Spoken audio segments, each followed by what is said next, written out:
Maoist sensational document వెలుగులోకి వచ్చింది. ఆయుధాలు వదిలేద్దాం, ప్రజల్లోకి వెళ్దామనే మాటలతో ఉన్న డాక్యుమెంట్ మావోయిస్టు పార్టీ ముక్కలు కావడానికి కారణమైంది.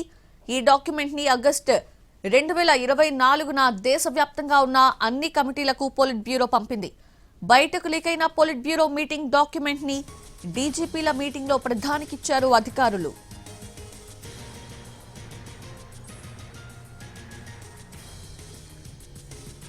మావోయిస్టు సెన్సేషనల్ డాక్యుమెంట్ వెలుగులోకి వచ్చింది. ఆయుధాలు వదిలేద్దాం, ప్రజల్లోకి వెళ్దాం అనే మాటలతో ఉన్న ఆ డాక్యుమెంట్ మావోయిస్టు పార్టీ ముక్కలు కావడానికి కారణమైంది.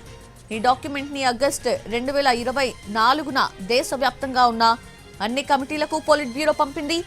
బయటకు లీకైన పొలిట్ బ్యూరో మీటింగ్ డాక్యుమెంట్ ని డీజీపీల మీటింగ్ లో ప్రధానికిచ్చారు అధికారులు.